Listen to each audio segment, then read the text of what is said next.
last great day of the feast, I wanted to talk a little bit about some of the significances that we see in it. This last great day, I always thought about it as being the last day, right? If we look over, I want to look at some scriptures. I'm going to read some scriptures. I'll be reading from the scriptures version Bible. We'll look at Revelation 21,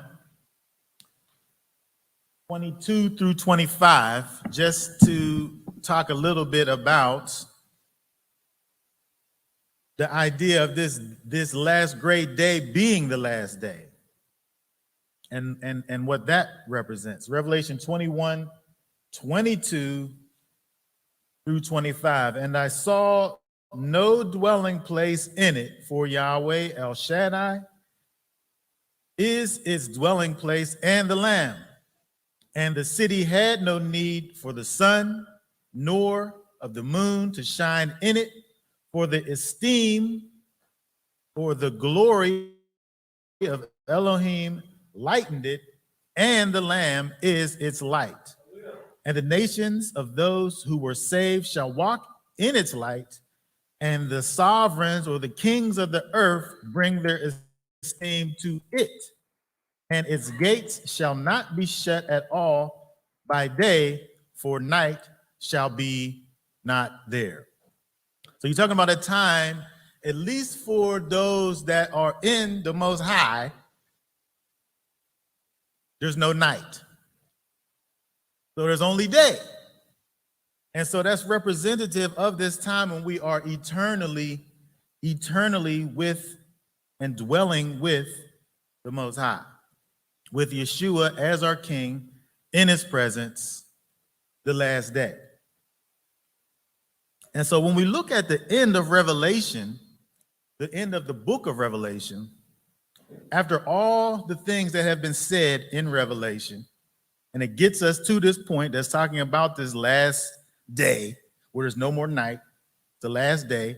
It gets to this point, it gives us all of the revelations, all of the prophecies, all of these mysteries, all of these things that even unto this day we can't quite figure out what it is that is talking about.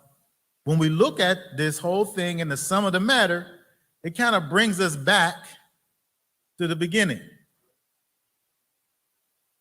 If we look over at the next chapter, Revelation 22, and this ain't this main verse that I'm going to deal with. We just want to build a little bit of foundation, just introductory.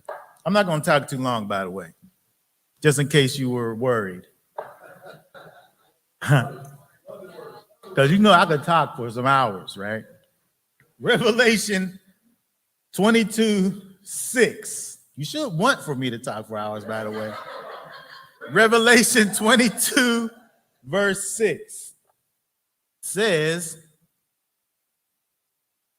and he said unto me, these words are trustworthy and true, and Yahweh Elohim of the set apart prophets has sent his passenger to show his servants what has to take place with speed. See, I am coming speedily. Blessed is he who guards the word of the prophecy of this book. And so we have the giver of the prophecy that's given the prophecy to John. John's getting ready to start bowing down and worship him.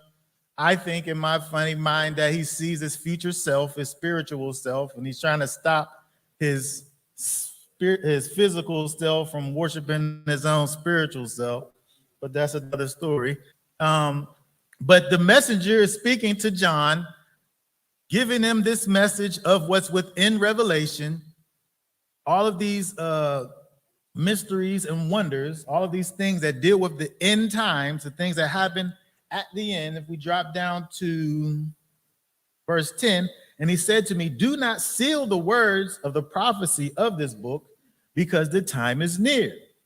He who does wrong, let him do wrong, let him do more wrong.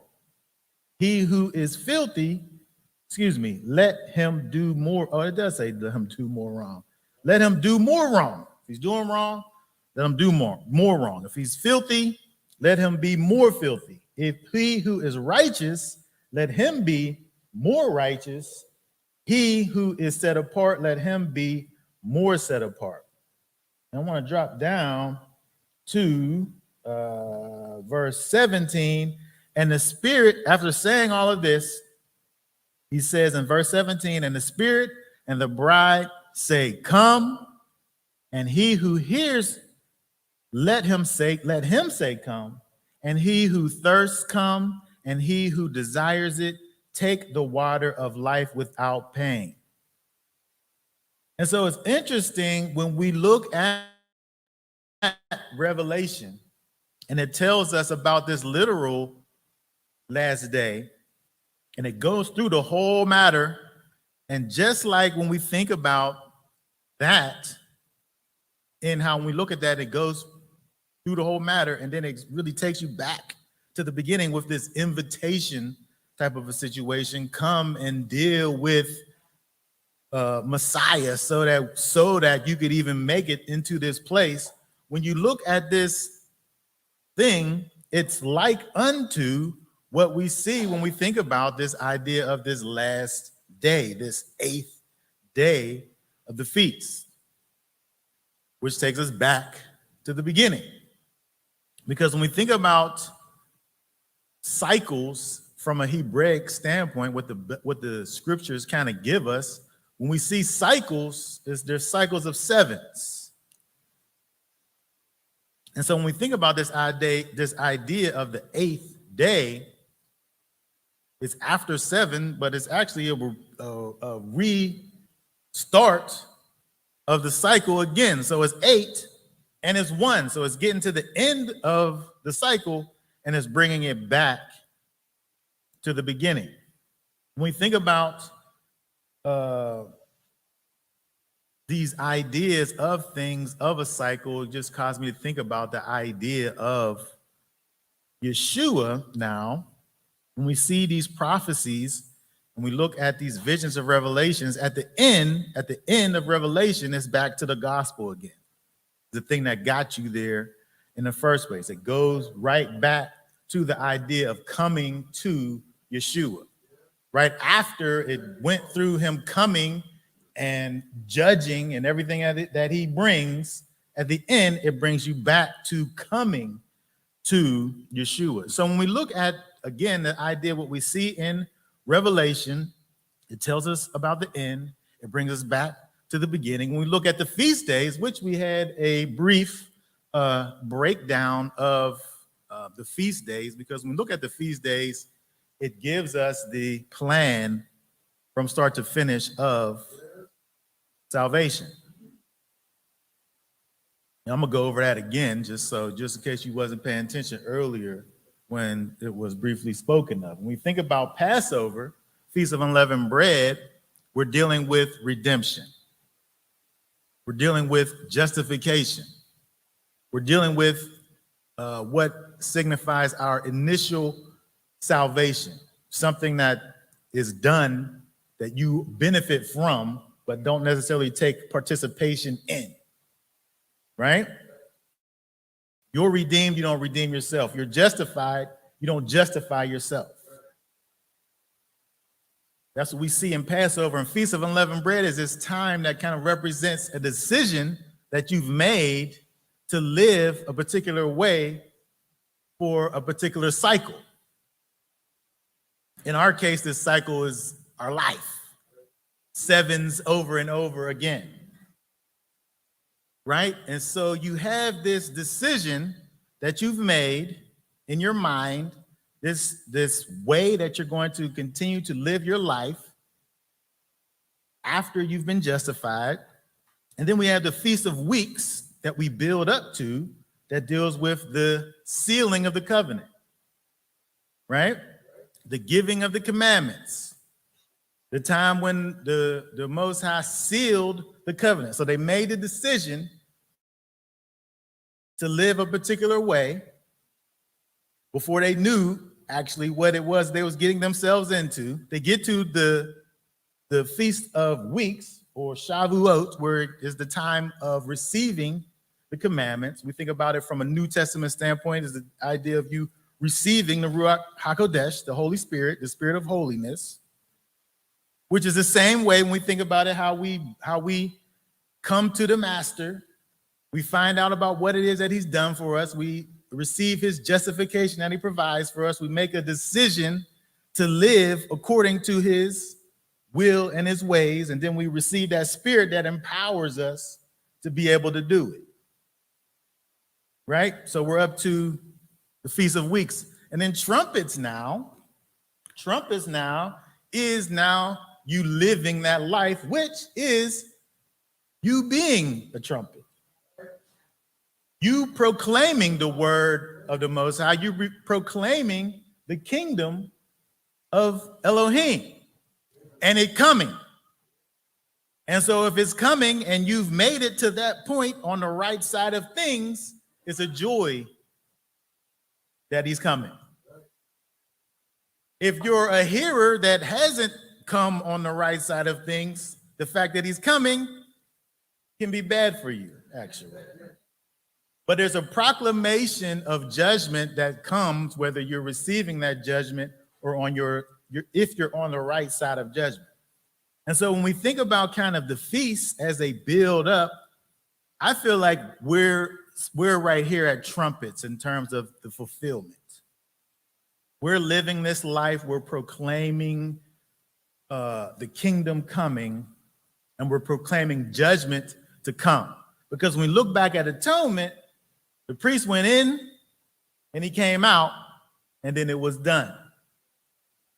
But we learn in Revelation that Yeshua, he goes in to the heaven of heavens, the holy place that was not built with hands, but he ain't come back yet. Because I can still go out here right now and transgress. Like there's still a thing called sin that's here.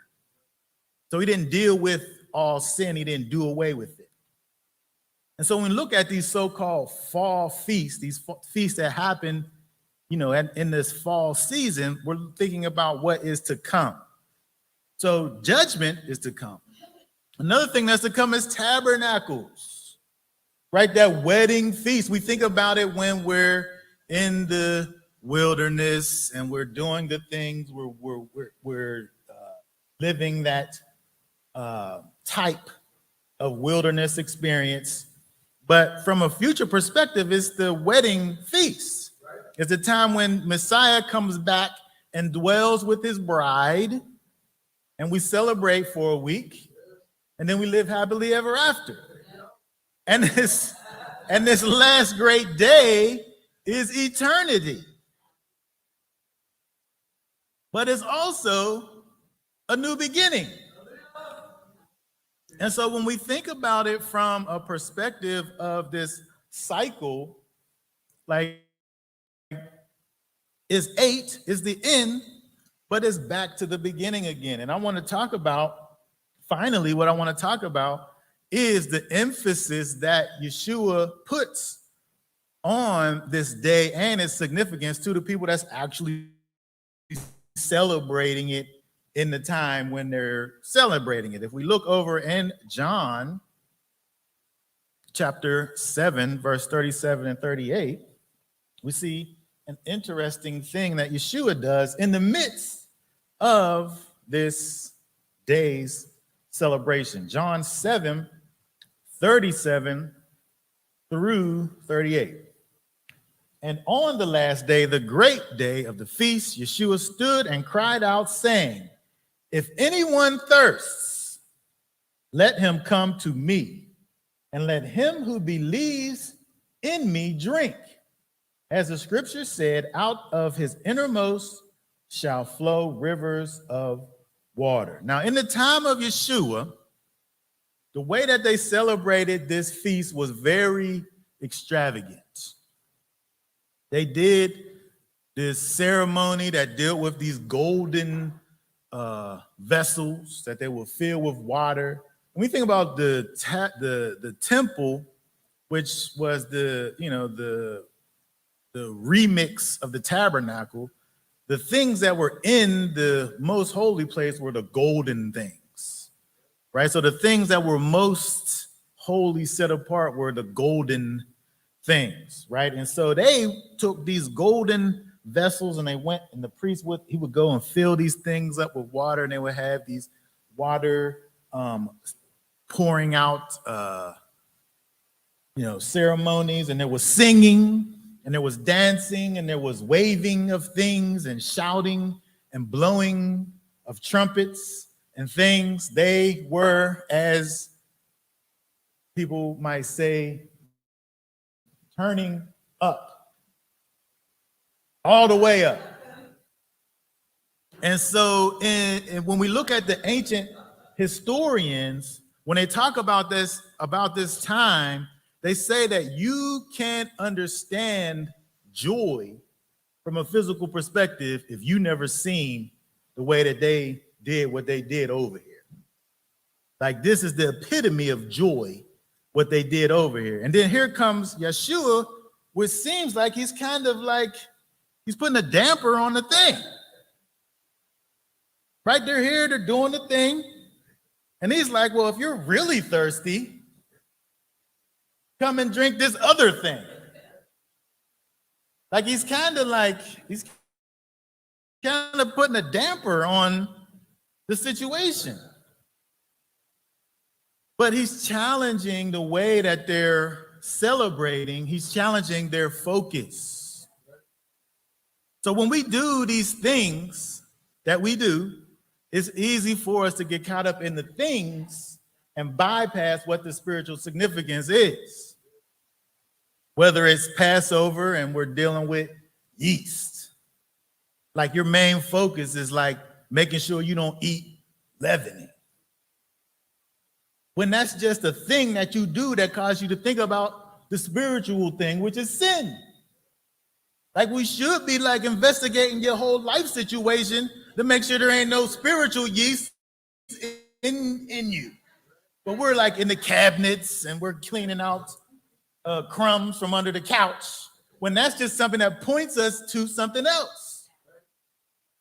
The Day of Atonement, which just was here, we're talking about fasting and not eating and not drinking, and there's such a strong emphasis on the physical aspect, when the fasting is supposed to get you a place where you're supposed to be connecting with the Most High.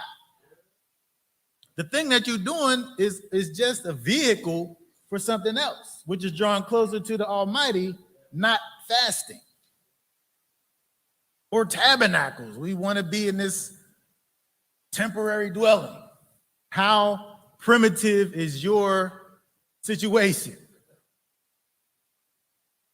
Right? How fancy or unfancy is your tent? Right? And so Yeshua is looking at these people who are doing all of these things. They're having this celebration when actually their celebration really is dealing in carnality. They're looking down at what it is man is able to do. So he tells them, if anyone is thirsty. I mean, was they really drinking that water? I wonder. Was they drinking the water?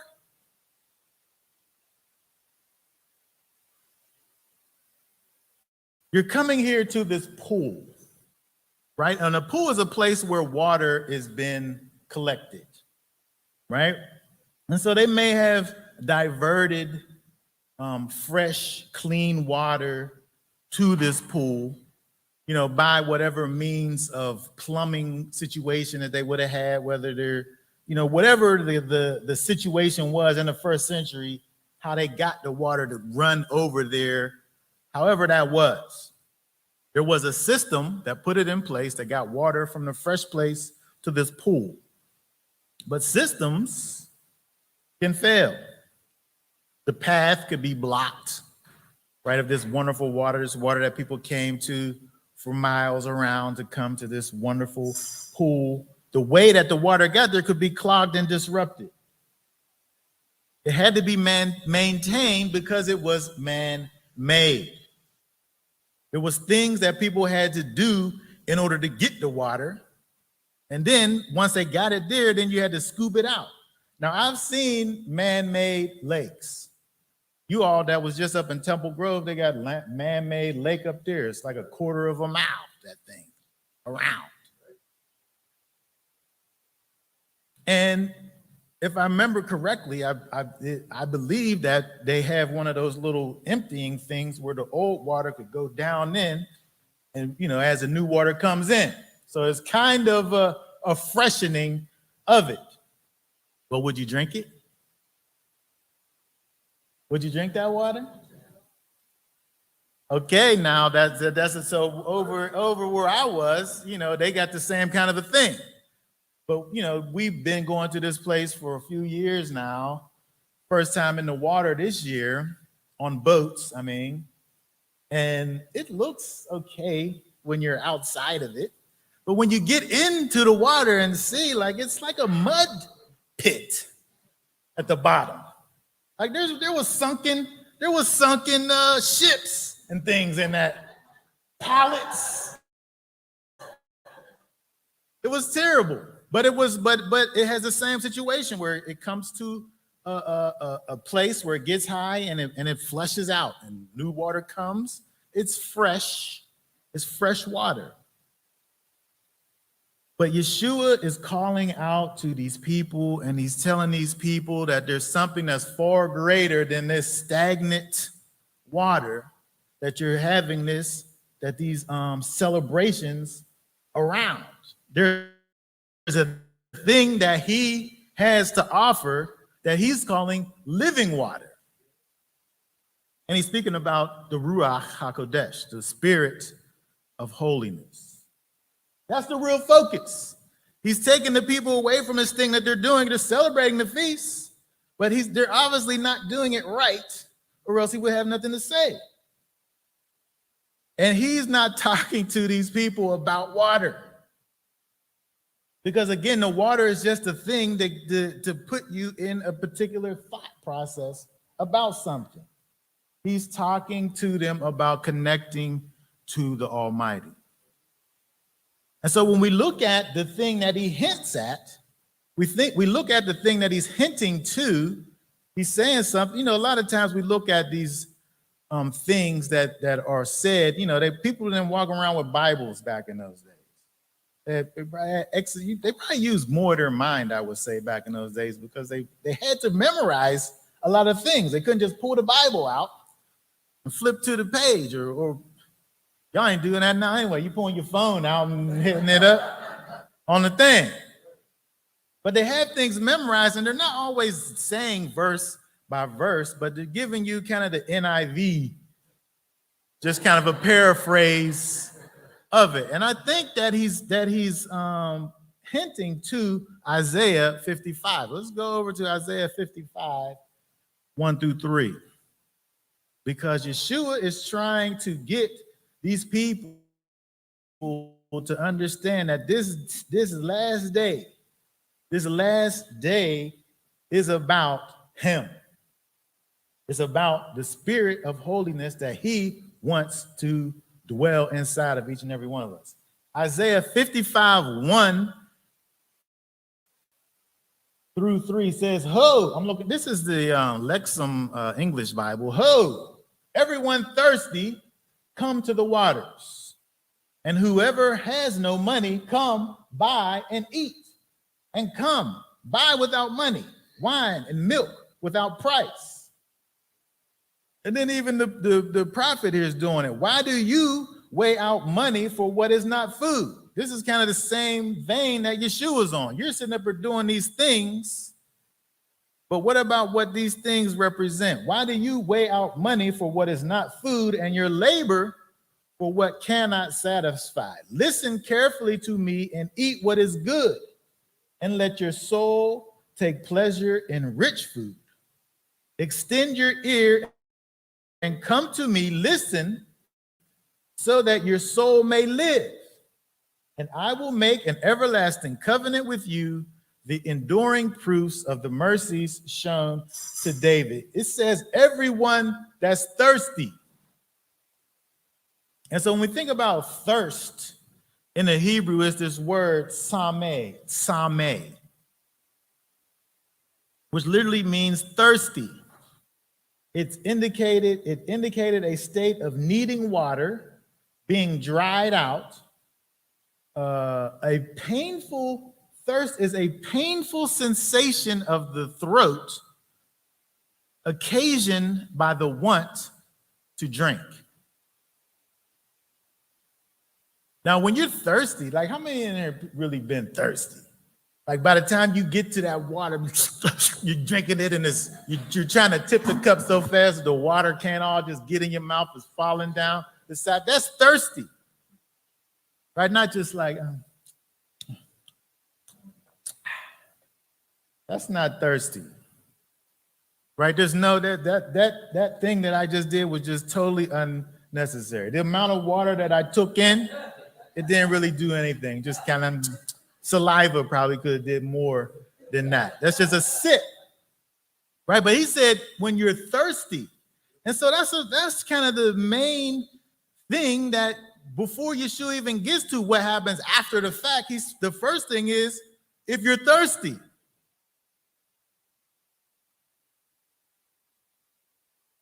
And so Yeshua, the way that he does, the master teacher, takes us back to the beginning when you were thirsty. Because now these people, they're practicing religious rites right here. They're doing the things.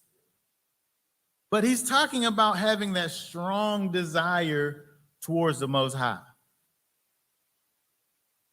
Like when we think about when we first came into this life,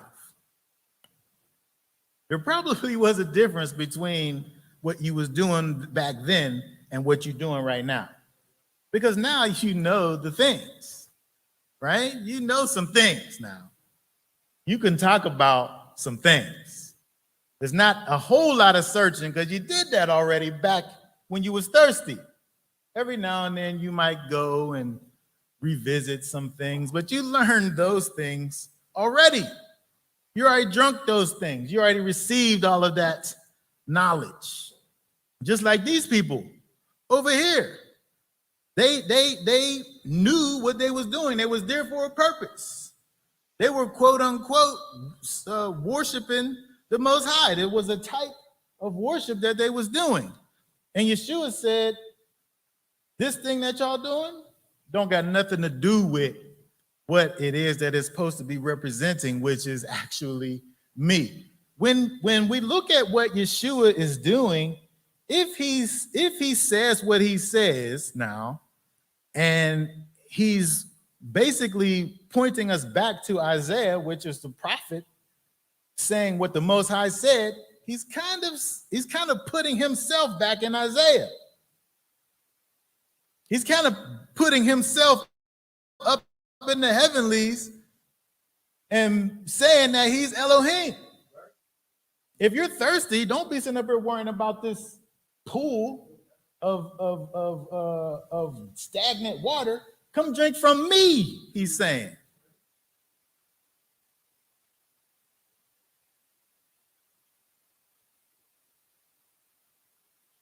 And so when we think about, the way in which Yeshua is dealing with these people, it's interesting the way Yeshua was. The people that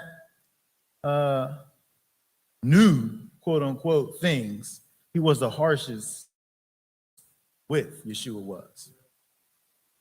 Some people may have just been there and they might have just been just regular people, as it typically was when Yeshua went anywhere. There's people following him, right? Not necessarily even religious people, just people wanting to get a little bit thirsty people, by the way, who want to just get what he had. They didn't even know what he had. They didn't even know anything about him, that he's just going around doing all these miraculous things. So there would have been people there who didn't know anything.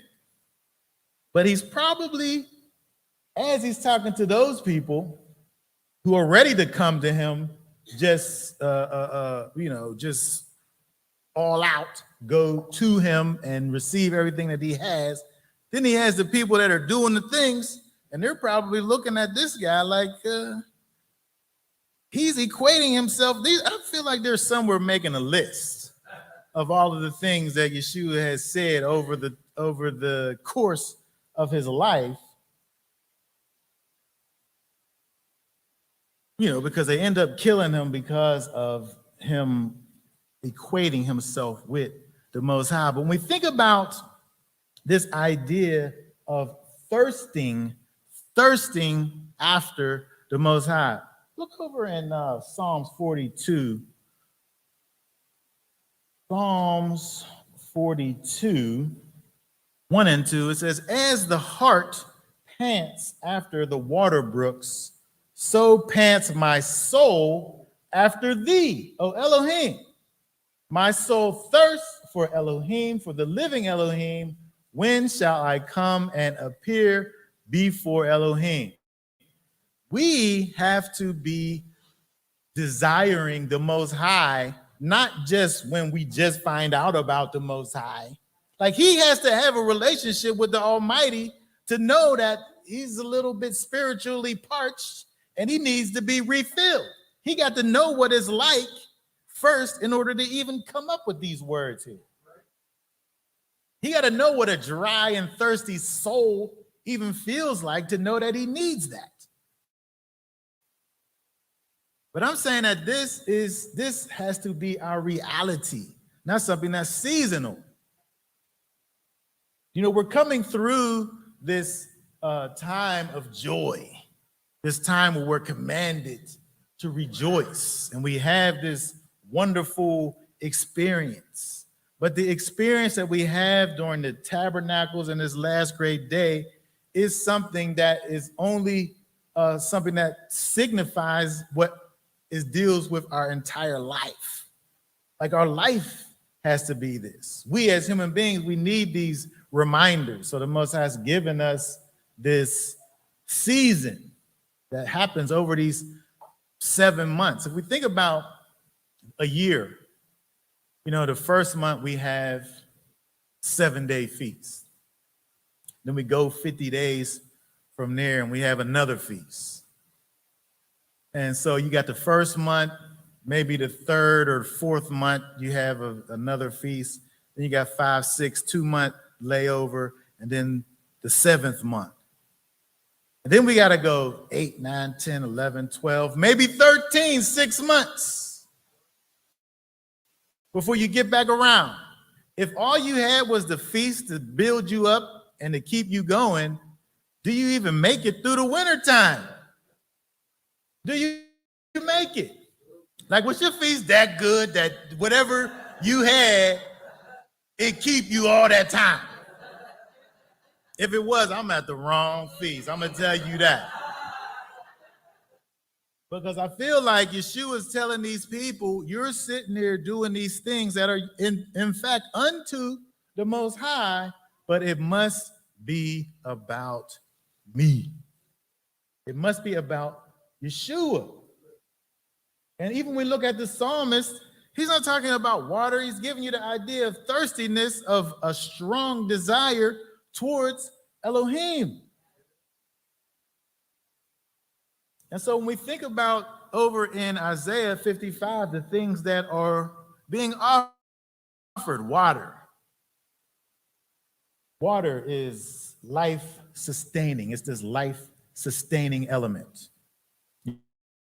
Yeshua said that he is living water, right? Psalms 1 and 3 talks about this tree that's planted by streams of water, right? Where it gives fruit in its season and the leaves never wither. And all it does is prosper because it's by this water. So water is this life-sustaining thing. Water cleanses. Water cleans. Ezekiel 36:25 and says, and I will sprinkle on you pure water, and you will be clean from all your uncleanness, and I will cleanse you from all your idols. But he's not talking about H2O, though.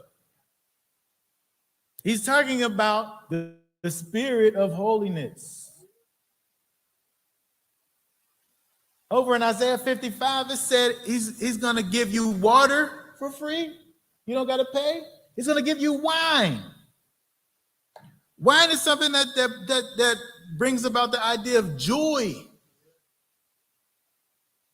If we look in Isaiah, there's various places in Isaiah where it talks about, I'll just look, Isaiah 16:10, and the gladness was taken away. Isaiah 16:10, and the gladness was taken away, and joy out of the plentiful field, and the vineyards shall be no, in the vineyard shall be no singing, neither shall there be shouting. The treaders shall tread out no wine in their presses. I have made their vintage shouting to cease. He's talking about bringing sorrow to these people and taking away the wine, because wine is a picture of joy. But in Isaiah 55, he's talking about bringing the wine, selling it, you're buying it for nothing. But he's not talking about fermented grape juice. He's talking about what that in the physical brings, which is joy. He's offering joy for no money. You come buy it, but you don't got to pay. Somebody pays, but it ain't you. Right? The other thing is milk. Milk, we know, is nourishment. Right? He's offering nourishment for free. Just come and get some of this milk, this nourishment, this thing that's also a life-sustaining thing for no money. And bread, sustenance. And so when we look at the thing that Yeshua's pointing back to, he's dealing with all of these things that he's able to provide if you come and partake in him. And so when we think about this time, again, thinking about it all together now, we think about this time where we've come through all of the feasts and we've come to the end of this cycle. Now, what are we supposed to do from now until the time when we have feast time again? What are we supposed to do in this time of cold and darkness? Right? When the day becomes short, it's so dreary outside. The sun has gone away. Like, what are we supposed to do in this time where it's so cold out? From a spiritual perspective, we have to be able to, he said he's going to give you this water to drink, where there's going to be water flowing up out of you. And so now you have access to something, but you have to access it though. It don't matter if you have the Ruach HaKodesh if you're not tapping in. You got to tap in. He said those that are led by the Spirit are called the sons of Elohim. You can have the Ruach HaKodesh, but you have to allow for that thing that's inside of you to bubble up and come out. And so Yeshua, when he talks about this idea of coming and drinking of him and believing in him and being filled with this water that's everlasting life inside of you, it's a thing that takes you back to the beginning. Takes you back to that time when you were so thirsty, when you were so desiring to just know more and more what is. Because, by the way, we learn things. The way that we learn things and come into truth is similar to that thing that's sitting back there. What's that, a 14-foot ladder back there? Is that what that is? Truth is like that. And sometimes we climb up two rungs and feel like we're there. We got what we need. Meanwhile, there's more rungs, and that just happens to be a 14-foot ladder. But how high up in the heavenlies is 14 feet?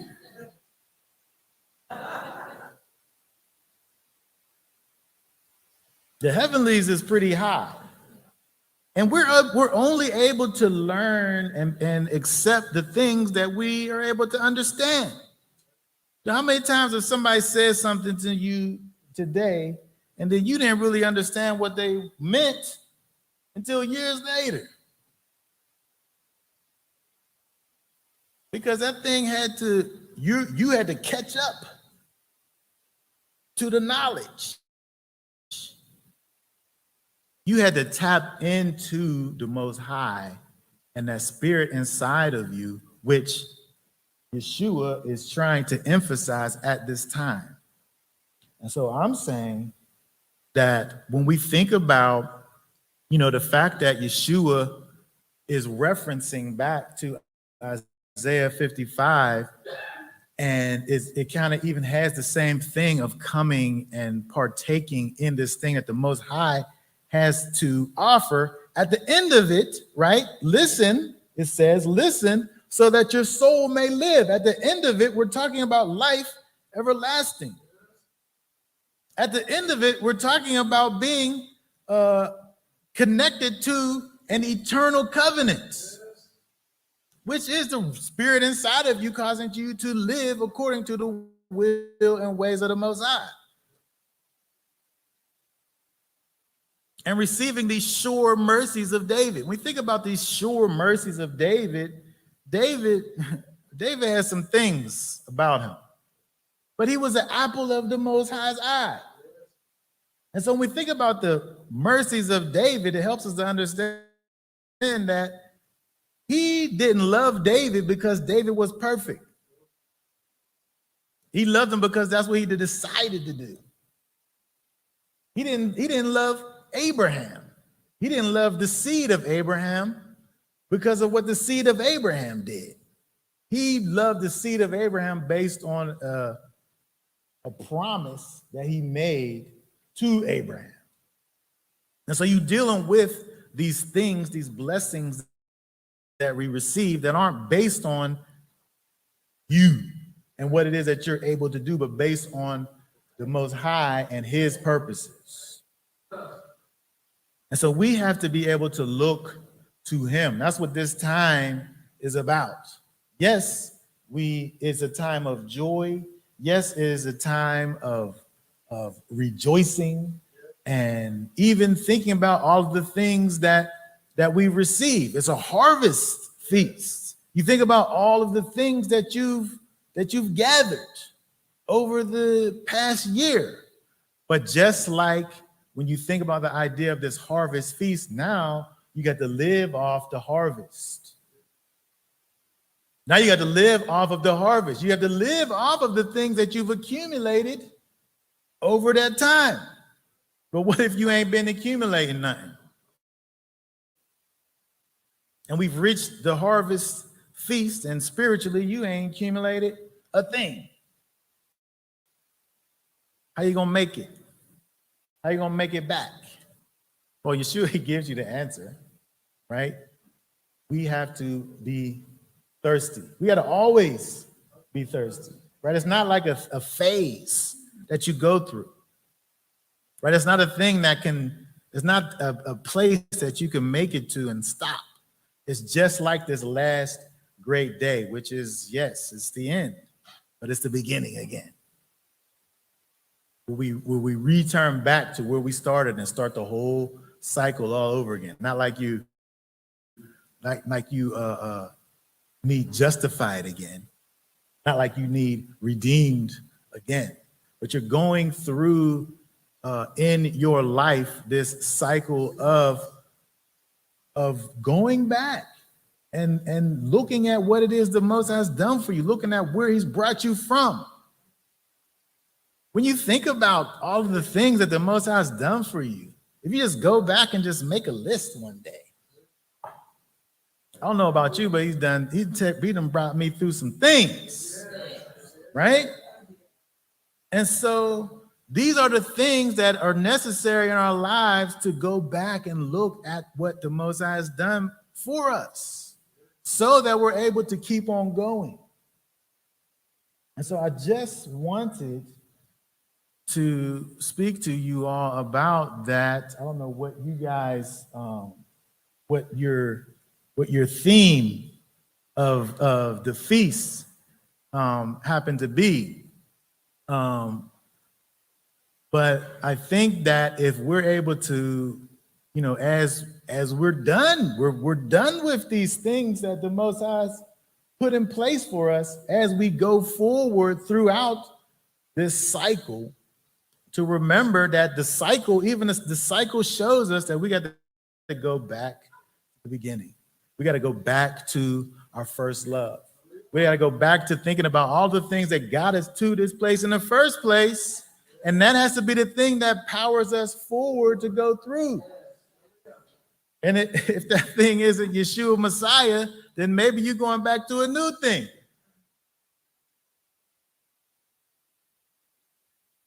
But I just want to encourage each and every one of you to, again, as we move forward out of this season, to let your harvest be the Ruach HaKodesh. Let that be the thing that you gathered in. And let that be the thing that you live and feast on throughout, because that's the only thing that matters, and that's the only thing that's going to be able to sustain you anyway. Hallelujah. Beautiful.